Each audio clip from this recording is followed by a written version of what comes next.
He's a lifelong resident of Woonsocket and a climate activist.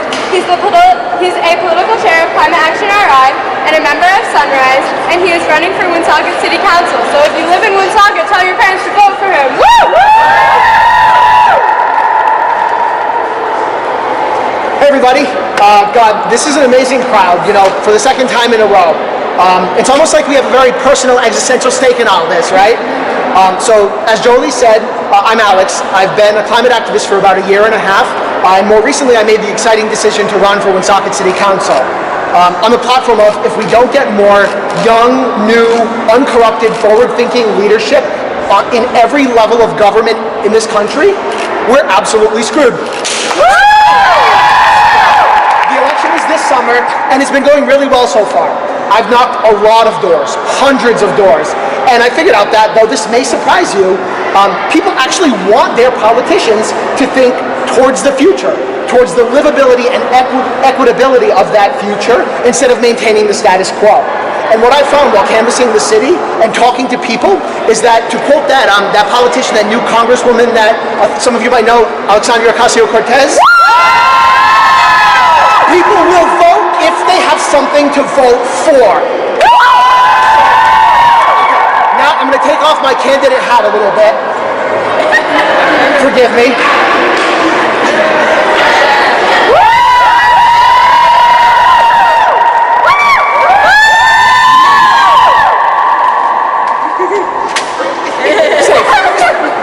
That's better. Like I discussed at the last strike, the scientific reality of climate change is pretty scary. Scarier, I think, than, and more demanding than many people, even in our activist circles, fully understand. The world's top scientists say that we have about a decade to decarbonize and shift entirely to renewable energies in order to avoid the most nightmarish scenarios of the climate catastrophe. But with the approaching tipping points and the positive environmental feedback cycles, it's probably much less than that. We will face serious climate struggles probably by the time a lot of you finish college.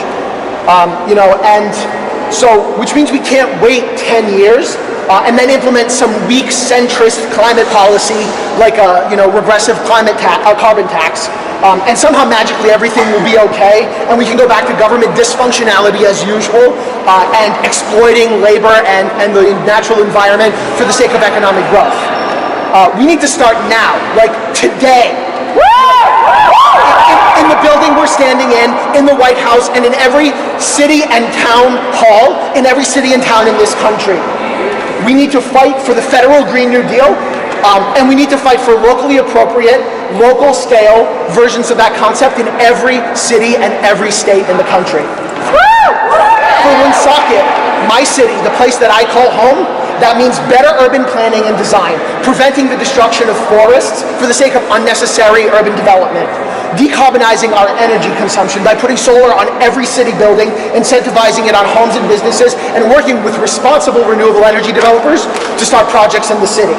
Expanding public transportation, implementing energy efficiency throughout the city, cleaning up our local environment and polluted river, and working towards that lofty concept of democratized energy production and generation and distribution.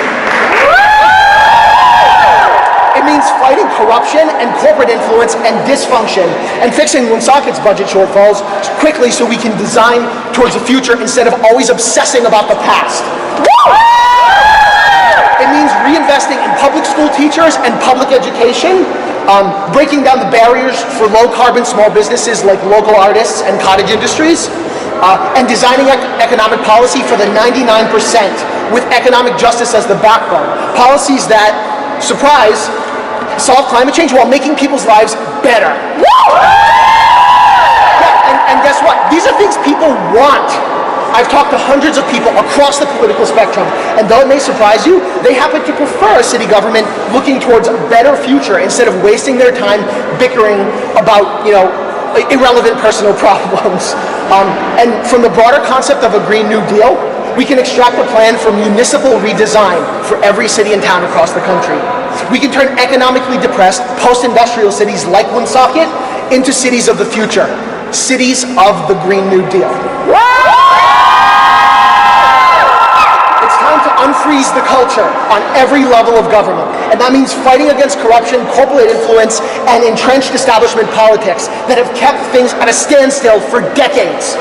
And that means young people, the people in this crowd, running for office on every level of government at the earliest possible moment in their lives. And that means designing a society and a world with a reasonable chance of being vibrant and livable for more than a few decades into the future. Designing a society and a world where we in this crowd can have a reasonable chance of growing old. And we need to start today.